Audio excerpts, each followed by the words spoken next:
Welcome to the Omen Comics Podcast, where we talk about everything from writing comics to the philosophies held within them. My name is Michael Nunneley, the creator of the Omenverse, and with me, as always, is my friend Steve Sellers, the creator of the Blitzverse.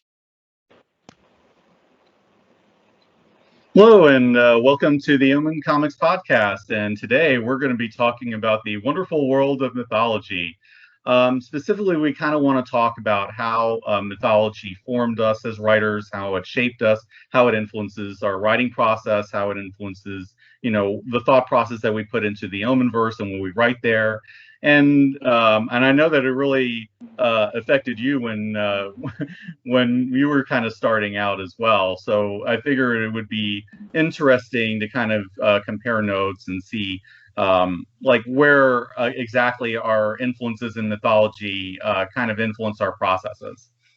No doubt. I think that mythology, between our conversations, is Mm-hmm. definitely the foundation on which we have built what we are as writers, and even what we like to read as readers. Yeah, and I mean there are a lot of modern mythologies that have influenced us, Star Wars certainly, and a number of others.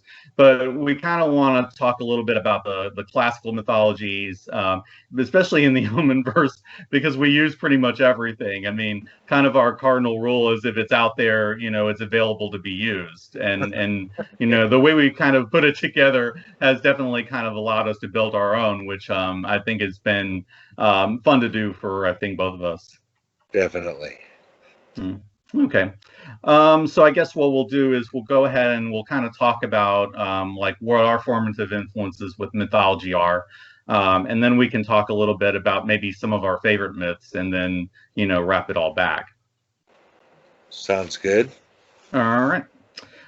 Then, as far as for me goes, I kind of like to use Neil Gaiman here because he was asked the same question about his, what got him into mythology because a lot of his work involves myth as well, and honestly, like Sandman especially was an influence on my own work, and so it was kind of interesting to see him like address the question, and his question was basically that he really didn't know exactly, and he just kind of made a joke about, well, I was bitten by a radioactive myth. And so, it's just kind of the same way for us, I think, in some respects. Because mythology is so formative, because mythology, comes from this deep primal place. It touches a human element, because these are all built around themes that are universal and have been for thousands of years. But at the Right. same time, the way that they're told is different, and it's yeah, yeah, and it's so imagination capturing in a way.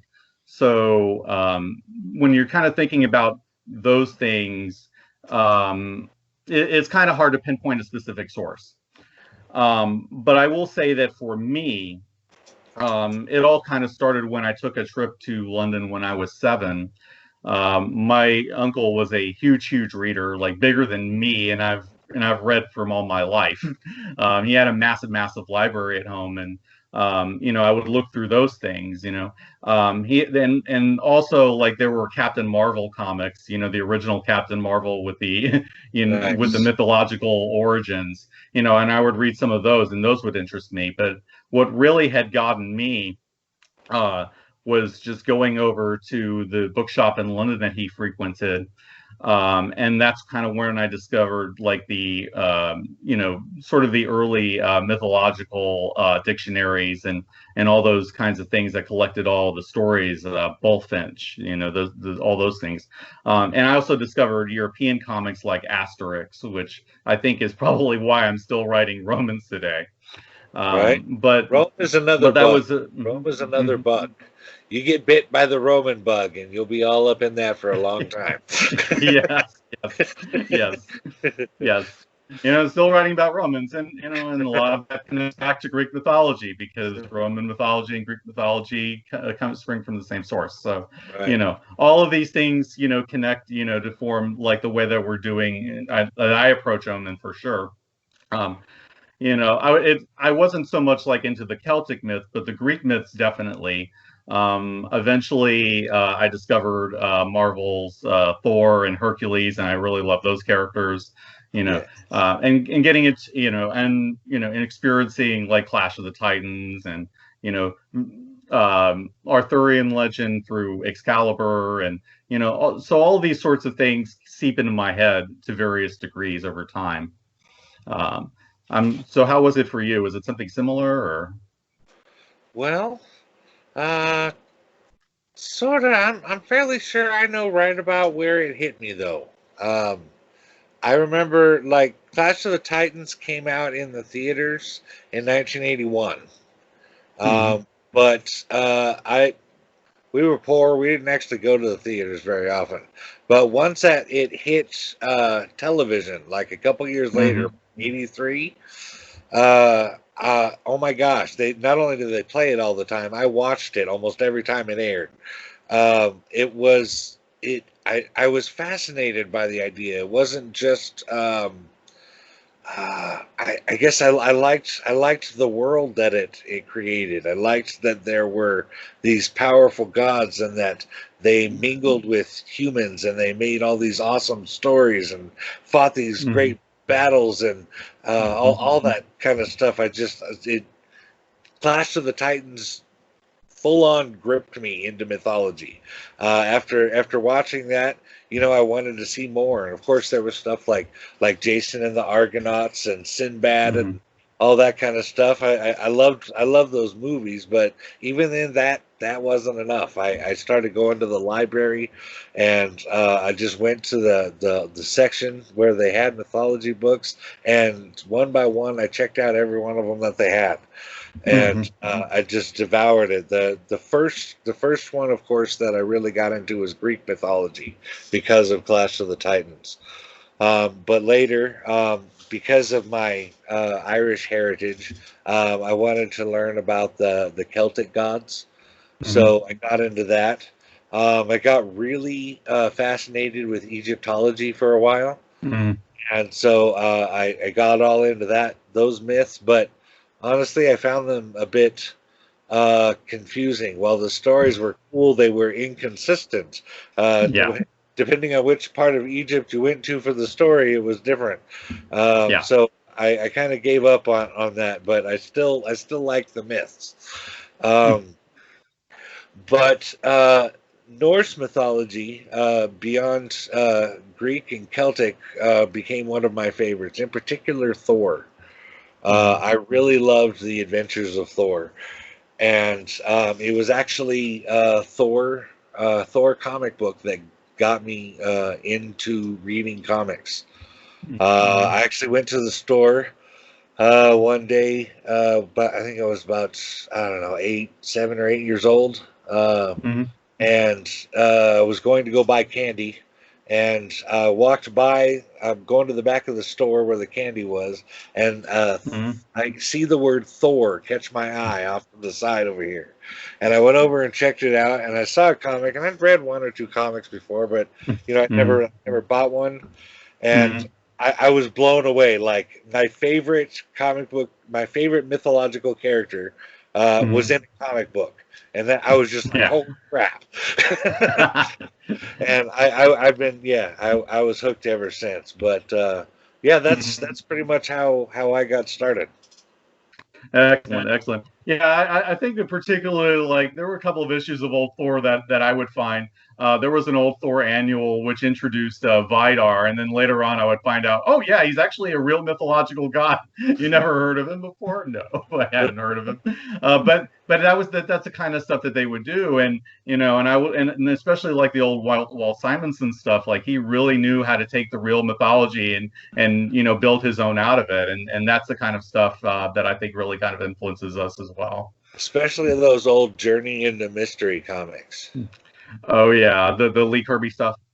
Yeah, Absolutely. I mean, no, I mean Kirby was definitely steeped into myth. I mean, if you really look at a lot of his stuff, you can definitely see that between like Thor and the New Gods and all this other stuff. You can definitely see a mythic quality to him. But he was probably one of the best at actually building his own mythology out of the old myths that were there. the old gods dying and then the new gods replacing them, and they're all so different and modern for the time period that he wrote them in and drew them in, and it's just amazing.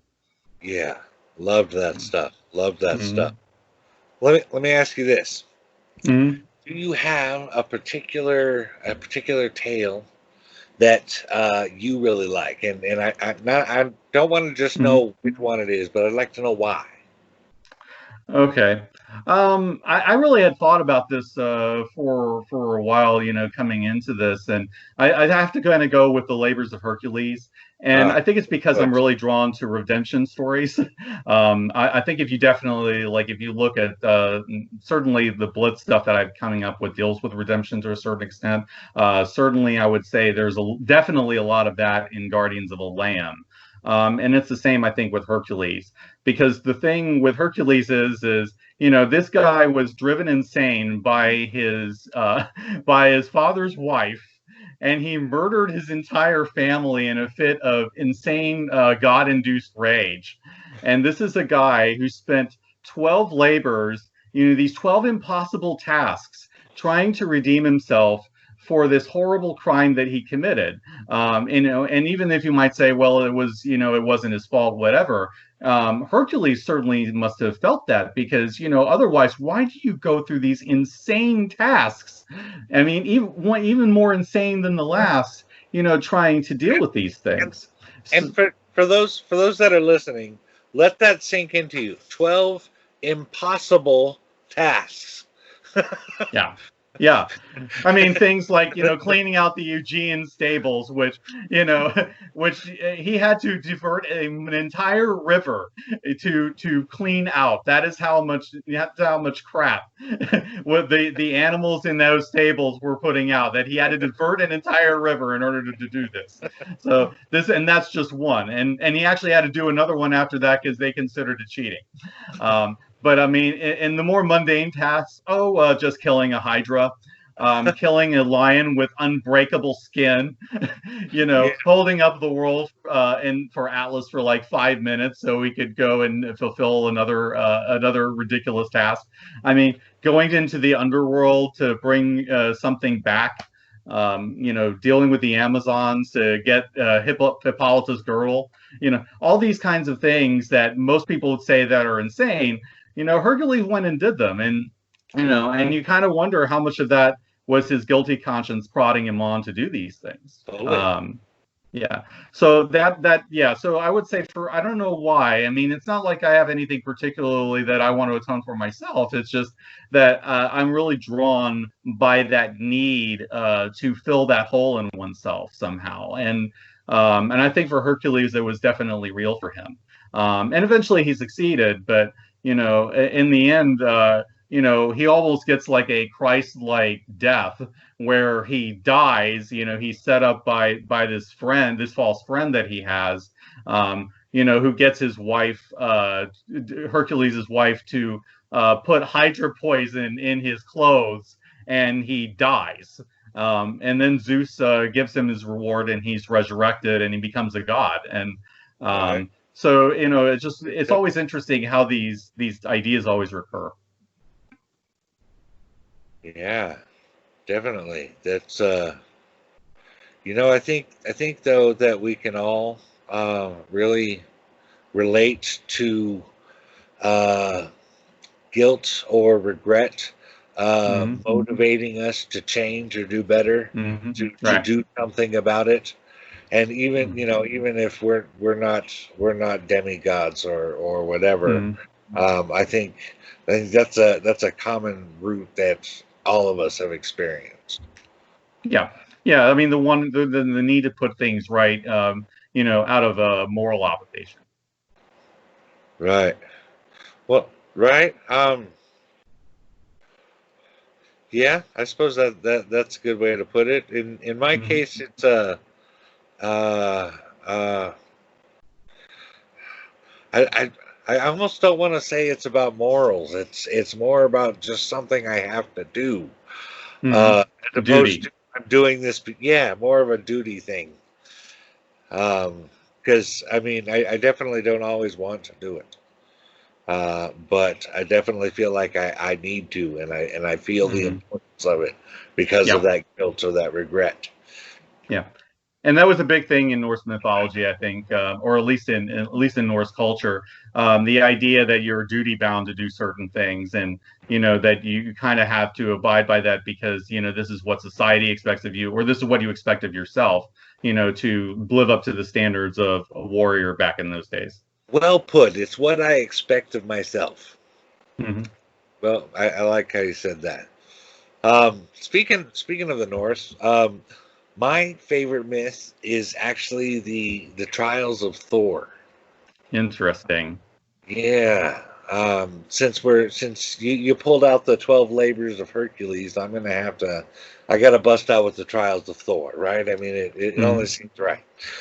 Um, this one is particularly interesting because it involves Thor and Loki getting together to go on an adventure, and Loki doesn't try to fuck over Thor. That's a first. Right? How much self-restraint must it have taken Loki not to do that? It must have taken a lot. It must have taken a lot. Um, this one I liked. I'm gonna say why I liked it first, and then I'm gonna tell you about the story itself. So that you can maybe pull that stuff out of there for yourself. Sure. Um, I liked this story for what it revealed about the character. Like we find out certain things about Thor, about the Jotuns, about the worlds itself that they lived in. I liked it from that perspective. I also liked it because it had a surprise ending. Um, Mm. I wasn't expecting the ending at all. And so it made it particularly memorable. Not quite as memorable about the myth where Thor had to put on his wedding dress and pretend to be his sister, but we'll get to that later. Um, They got weird. They got weird in these stories. okay, so the base of the story is that the Jotuns and the Asgardians, the Aesir specifically, the warrior gods, Mhm. they would battle each other all the time. But fighting wasn't the only way that they would battle each other. They would often put each other to contests or try to humiliate one another in order to degrade themselves. Or Drinking contests. yes, that kind of stuff. That kind of stuff. And so this story starts with Thor and Loki going into Jotunheim to essentially do this to the king of Jotunheim over there. Actually, they specifically went to a town called I don't know if I'm probably bastardizing this name, but I think it's called Utgarda. Utgarda, I think. I don't know. Anyway, Yeah, Utgard. Yeah, because I think that's where the name Utgard Loki comes from. right, right. Okay, so on their way down there, they meet this Jotun. First, they're terrified of him, but he seems to be a pretty friendly guy. And they actually make arrangements for the Jotun to carry him down there to Mm. Jotunheim because he could do it like much faster than they could. Mm. The giant gathers all their stuff together because he's going to carry it. He passes out. Here's the problem. This giant snores really fucking loud. I mean, loud. And it is irritating the living hell out of Loki and Thor. So Thor is trying to be polite, which is, believe me, this takes restraint for Thor. Yes. He he's trying to be polite, so he says, "You know what? I'm hungry. I'm gonna try and get some food." So he goes to go get into their bags, and they're tied. The giant had tied him up with these knots, and the knots were so hard that he couldn't. That Thor couldn't break them open, and so now he's pissed, and he's hungry, and he can't sleep. Things are about to go down. Thor takes Mjolnir and he jumps Mhm. up on top of the Jotun's head, who was named Skrymir. Uh, Mhm. And he takes Mjolnir and he goes wham right in the middle of his forehead, just bam, smacks him down. And the giant kind of opens his eyes for a second and he says, "I think a leaf just fell on my head." And Thor's like, "What?" And so it's almost as hard as he can. He just smacks him again. And again, he's like, "Did the wind just blow over me?" Right? I think I had an itch there. Right? So Thor is like, okay, I'm giving him everything he's got. We're talking Mjolnir. This thing could destroy a mountain. Okay? This is a powerful weapon. He takes it and gives him everything he's got. Smashes down on him. And the giant wakes up and he says, "I think there might be a tree, some birds up in the tree. I think I felt a twig or maybe some dirt falling on my forehead."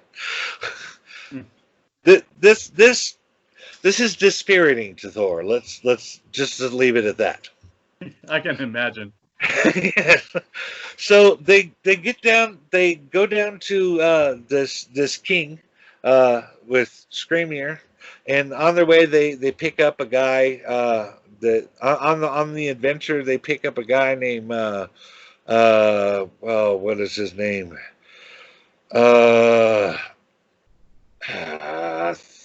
Thjalfi, yes. And he is now on this adventure with them. They go down there, and Thor and Loki and Thjalfi and Scream they're all making these challenges now about what they can do to best the giants and their king. And so see Thor. Let's see. The first one to step up was Loki, and he said that he could out-eat anyone. And so he said, okay, they put him up against an opponent.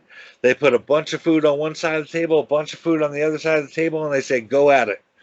So Loki devoured all the food. I mean, just busted it down, and having got to the end, he was pretty satisfied with himself. But when he looked over, his opponent had not only eaten all the food, but consumed the table, the chairs, and the trough itself. Oh my God. So, again, this was a little dispiriting. So Thjalfi stepped up and he said, you know what, I'm quicker than anyone. No one can best me in a race. So him and one of the giants hopped up onto the line, and they took off. And he was about halfway through the race, and he was running faster than any man has ever ran. We're talking Flash would be like, damn, that dude is quick. But when he got to the end of the race, he found that the giant was already at the end of the race. So once again, he lost. So Thor was like, all right, I got this. He steps up. He says, I can outdrink any of you all. And so the king of the Jotuns himself gives him a horn. And he says, all right, a good drinker could probably drink this in a day. A fair drinker could probably drink this in 2 days. But even the worst drinker could drink it in 3 days. Here you go. So Thor's like, I'll drink this in 5 minutes. Starts guzzling it down, and more he guzzles, it doesn't end. He can't finish it. So he lost this challenge. Then Thor said that, okay, I'll tell you what, I can lift anything. I can lift more than any of you. You know, he had the belts that gave him the super strength and all that, right? So the king said, okay, I'll tell you what, why don't you lift my cat? If you can lift my cat, I'll be impressed. So he brings out his cat, and Thor goes out there and does his best to lift up the cat. I mean, he's right? The best he can do is lift the cat's paw off the ground. Right. As you can see, we got a pattern going here. These guys are losing every single challenge set before them. And it doesn't get any better. Finally, Thor said, all right, I'll tell you what. This is my last ditch effort to win this out here. I can out wrestle any of you. And so the king laughs and he says, okay, why don't you wrestle my old nurse? And this old decrepit lady comes out and wrestles Thor and gets him down to one knee, defeating Thor. Completely disheartened and in shame, they hung their heads and left the giant's kingdom. As they were leaving, the giant king, this is the surprise ending, the giant king came out and said, I don't be so ashamed and disheartened. Let me tell you what actually happened. When you tried to open your bags of food, you couldn't open the knots because I had tied them with iron. So that's why he couldn't open them. And then it was when he had taken his Mjolnir and smashed him on the forehead 3 times really hard, he was actually just striking the earth, not the giant's forehead. Right? And then Loki, when he tried to out-eat the guy, he was actually going against fire, which devours all things. Yeah. So he couldn't have beat that. And Thor, when he was drinking from the horn, was actually drinking the ocean, which no man can drink. And then when Thor tried to lift the king's cat, it was actually the world serpent, Jormungandr.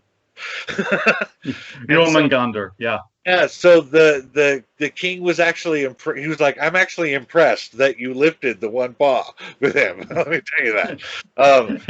But he and the second thing that really impressed the king, he says, when you wrestled my nurse, you were actually battling old age. And so he was impressed that old age only got him down to one knee. Yeah. See, I loved that story because you know what I mean? How that see how that reveals so much about their world and their characters and everything.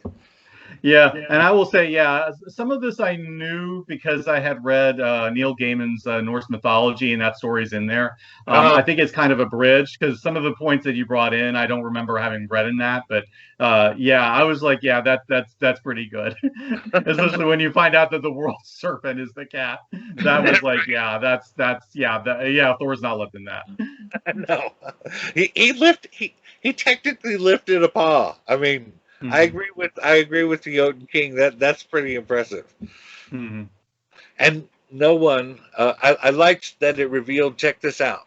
Did you catch that it reveals about the Aesir, their mortality? Yeah, because they were not like true immortals like the Greek gods were. They had to eat like the golden apples to remain young all the time. Right. So so it wasn't the same kind of godhood that that other cultures had. Right, and then I found it interesting that we know now that Thor can't bend iron. Yeah. What kind of weird thing is that? Even with the belt, he can't bend iron. And he's pretty much the god of strength. I mean, that's he's always brought up with like Hercules when it comes to strength. Yeah. All right. Wow. That was. I was going to say we left some pretty good stories to leave our readers with, and I mean, I can definitely see how this influences the sort of stuff that we do.